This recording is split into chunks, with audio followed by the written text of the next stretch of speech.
नमस्कार मित्रों, मैं सुमंत कुमार आप सभी का अविरल एकेडमी ऑनलाइन क्लासेस में स्वागत करता हूं। मित्रों, उम्मीद करते हैं आप सभी अच्छे होंगे और आज हम पर्यावरण में जो परियोजनाएं हैं और जो उनसे पर्यावरण जीव जंतुओं से जुड़े हुए अधिनियम हैं, आज हम उस पर चर्चा करेंगे और महत्वपूर्ण जो भी होंगे हम यहाँ पर आज उन पर चर्चा करेंगे और देखेंगे कि हमारे एग्जाम में कैसे प्रश्न बनते हैं और प्रश्न की प्रकृति कैसी होती है। ठीक है, तो मित्रों आइए शुरू करते हैं। भारत में जीव जंतुओं के संरक्षण की परियोजनाएं एवं अधिनियम। तो ये सभी पेपर में अक्सर आपको देखने को मिलता है कि जो भी जीव जंतुओं संबंधित परियोजनाएं हैं वो आपको एग्जाम में देखने को मिलता है। तो हम कोशिश करेंगे कि आपको जो भी जीव जंतु से संबंधित परियोजनाएं हैं, महत्वपूर्ण है, सभी की आज चर्चा करें। तो मित्रों शुरू करते हैं। पहला जो परियोजना है हंगुल। ठीक है, हंगुल परियोजना। तो हंगुल परियोजना कब आई थी? 1970 में आई थी। तो हंगुल परियोजना का उद्देश्य था जो कश्मीर का जो राज्य जो पशु है, ठीक है, हंगुल जिसे कश्मीरी स्टैग कहा जाता है, इसको चलाने के लिए इसको बचाने के लिए, संरक्षण के लिए क्या किया जाता है? एक प्रोजेक्ट शुरू किया जाता है जिसका नाम है हंगुल परियोजना। कहां पर शुरू किया गया? तो जवाब होगा J&K, जम्मू और कश्मीर में। तो जम्मू और कश्मीर में एक प्रोजेक्ट मित्रों और आता है, वो आता है कस्तूरी मृग परियोजना। कौन सी? अच्छा, इसकी शुरुआत कहां से हुई थी? तो हम सभी को पता है इसकी शुरुआत जम्मू कश्मीर में दाची ग्राम से। कहां से हुई थी? दाची ग्राम से हुई थी। ठीक है, कहां से हुई थी? दाची ग्राम से। तो हम सभी को पता है दाची ग्राम नेशनल पार्क कहां पर है? तो जम्मू कश्मीर में है। किश्तवाड़ नेशनल पार्क कहां पर है? जम्मू कश्मीर में है। सलीम अली नेशनल पार्क कहां पर है? जम्मू कश्मीर में है। जम्मू कश्मीर के 3 महत्वपूर्ण हमने नेशनल पार्क पर भी चर्चा की। देखते हैं, आइए इधर भी देखते हैं कि हमने बताया आपको कि कस्तूरी मृग जो परियोजना है इसकी भी शुरुआत 1970 के दशक में ही होती है। 1970 के आसपास ही इसकी शुरुआत होती है। तो दोनों ही परियोजनाएं का जो महत्वपूर्ण सन है वो क्या है? वो है 1970। अगला जो महत्वपूर्ण अधिनियम सरकार लेकर आती है वन्य जीव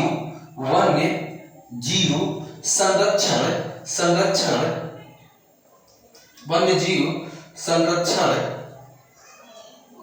अधिनियम। ठीक है, वन्य जीव संरक्षण अधिनियम सरकार कब लेकर आती? 1972 में।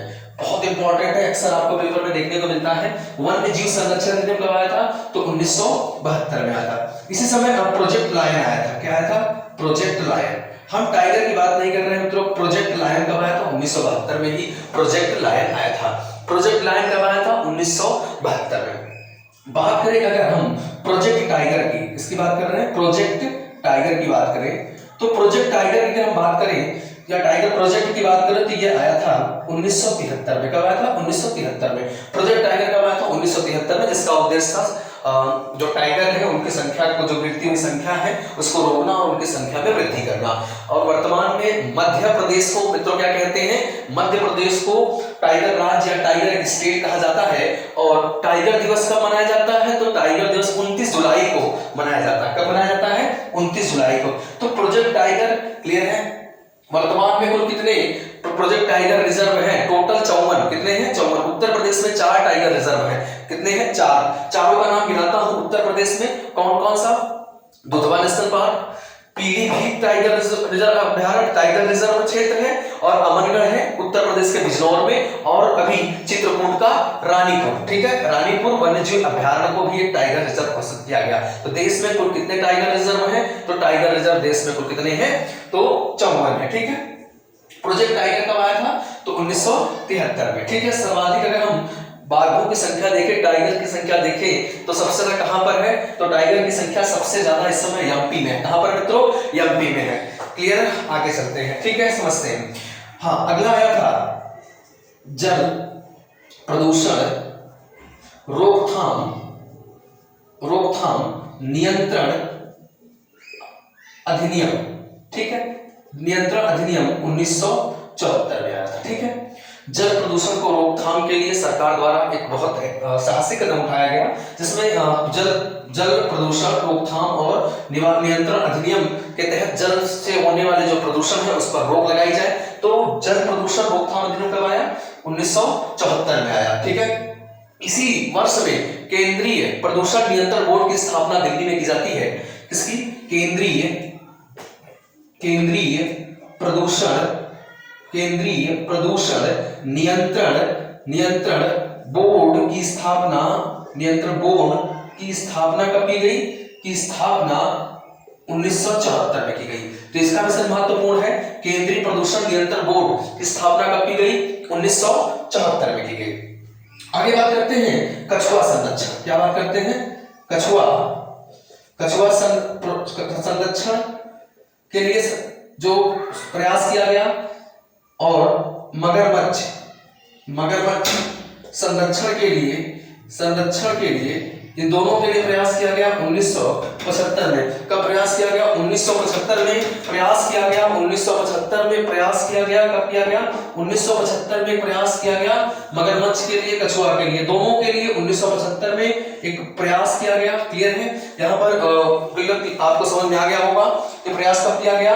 कछुआ संरक्षण और साथ ही साथ मगरमच्छ, दोनों के लिए 1975 में जो प्रोजेक्ट लाया गया सरकार के द्वारा 1975 में। अगर हम बात करें वन संरक्षण अधिनियम की, ठीक है, इसकी वन संरक्षण अधिनियम जो अधिनियम 1980 में आया था। क्या आया था? कब आया था? 1980 में। हालांकि जो संशोधित वन नीति है, एक वन नीति आई थी, बताते हैं वन नीति। जो वन नीति आई थी 1988, उसमें एक टारगेट दिया गया था जिसमें बताया गया था कि 33% वन का लक्ष्य रखा गया था। तो एक अच्छे पर्यावरण के लिए, एक बेहतर पर्यावरण के लिए वन का जो वन कितना होना चाहिए, कुल भौगोलिक जो भूभाग है भारत का, उस पर 33% से अधिक होना चाहिए, 33% एटलीस्ट होना चाहिए। लेकिन वर्तमान में अभी वन कितना है? अभी वर्तमान में 24.61% ही वन है। भारत में कुल वन कितना है? 24.61%। और सर्वाधिक वन वाला राज्य कौन सा मित्रों? सर्वाधिक वन वाला राज्य हमारा है कौन सा? मध्य प्रदेश। सर्वाधिक वन वाला राज्य कौन सा है? मध्य प्रदेश। ये हो गया वन संरक्षण वन नीति। ठीक है, अब आता है आपका वायु प्रदूषण रोकथाम अधिनियम। वायु प्रदूषण रोकथाम अधिनियम मित्रों कब आता है? यह भी मित्रों आया 1981 में। ठीक है, ये कब आया? 81 में। ठीक है, वायु प्रदूषण रोकथाम अधिनियम कब आया? 1981 में। ठीक है, वायु प्रदूषण रोकथाम अधिनियम कब आया? 1981 में। आगे चलते हैं तो बात करते हैं पर्यावरण संरक्षण अधिनियम। बहुत महत्वपूर्ण, पर्यावरण संरक्षण अधिनियम। पर्यावरण संरक्षण एक्ट कब आया था? तो 1986 में। 1986 में पर्यावरण संरक्षण अधिनियम आया। और पर्यावरण संरक्षण की जो कार्य योजना है या पर्यावरण नीति की अगर हम बात करें तो पर्यावरण नीति कब आई थी? 2006 में आई थी। पर्यावरण नीति कब आई थी? 2006 में। जबकि पर्यावरण संरक्षण कब आया था? अधिनियम कब आया था? तो 1986 में। बात करते हैं प्रोजेक्ट एलिफेंट। ठीक है, प्रोजेक्ट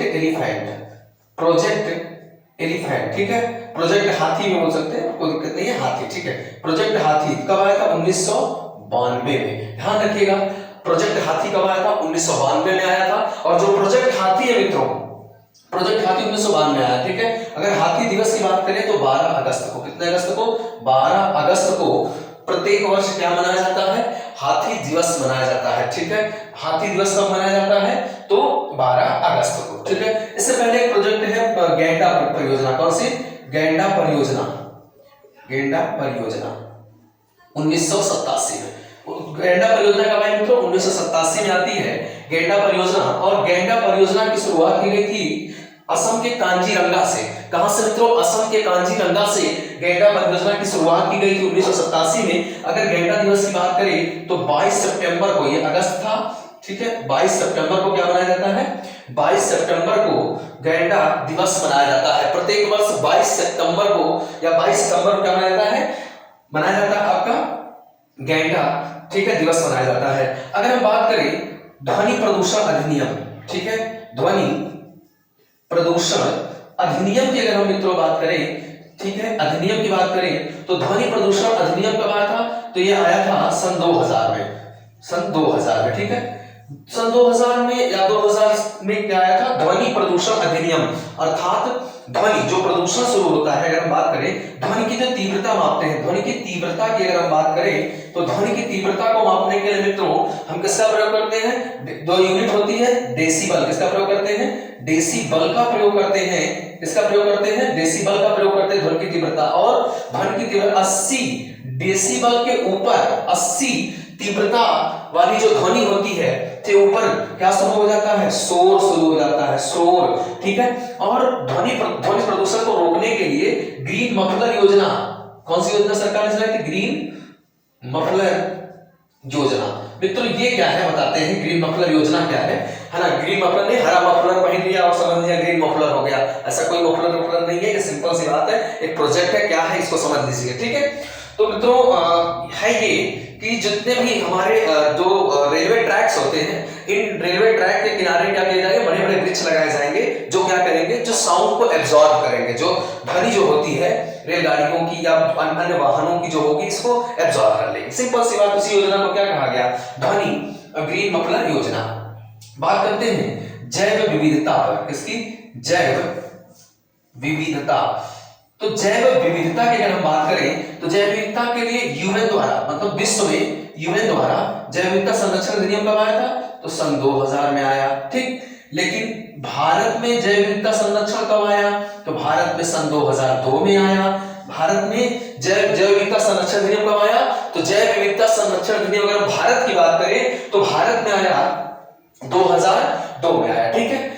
और जैव विविधता दिवस 2 ऐसी दिनांक है जो 2 दिवस मनाए जाते हैं। कितने तारीख को मित्रों? एक जो कॉमन है 22 मई को, कितने तारीख को? 22 मई को, और एक मनाया जाता है 29 दिसंबर को। तो 2 दिन मनाया जाता है जैव विविधता दिवस। 2 दिन मनाया जाता है। कब कब? एक 22 मई को, एक 29 दिसंबर को। जैव विविधता संरक्षण अधिनियम कब आया? तो सन 2000 में, दिसंबर सन 2000 द्वारा भारतीय संसद द्वारा पारित किया गया इसे जैव विविधता संरक्षण अधिनियम। अगर जैव विविधता केंद्र पूछ ले, भारत में जैव विविधता का केंद्र पूछ ले तो केंद्र मित्रों बेंगलुरु में है। कहां पर है? केंद्र कहां है? बेंगलुरु में है। लेकिन अगर आपसे केंद्र पूछेगा तो बेंगलुरु जवाब होगा आपका। अगर प्राधिकरण पूछेगा, क्या पूछेगा?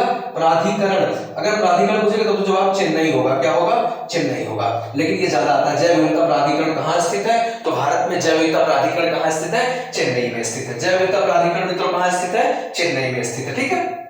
चलिए आगे समझते हैं। जैव विविधता हो गया। ठीक है। अब आता है गिद्ध संरक्षण। ठीक है। गिद्ध संरक्षण योजना। गिद्ध संरक्षण योजना। गिद्धों को बचाने के लिए सरकार द्वारा एक प्रयास किया गया सन 2006 में। एक्चुअली क्या था? जो गिद्ध होते हैं,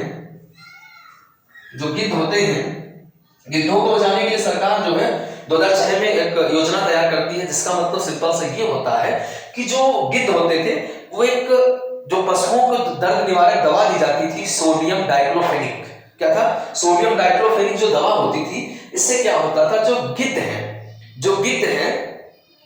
उनकी किडनी, गिद्ध की क्या खराब हो जाती थी? किडनी खराब हो जाती थी। तो एक सोसाइटी है, संस्था है बॉम्बे नेचुरल हिस्ट्री। ठीक है। एक संस्था है जिसके हस्तक्षेप से गिद्ध संरक्षण योजना, गिद्धों को बचाने का प्रयास किया गया सन 2006 में। ठीक है। आगे अगर देखिए यहाँ पर लाल पांडा एक छूट गया मित्रों। देखिए लाल पांडा परियोजना।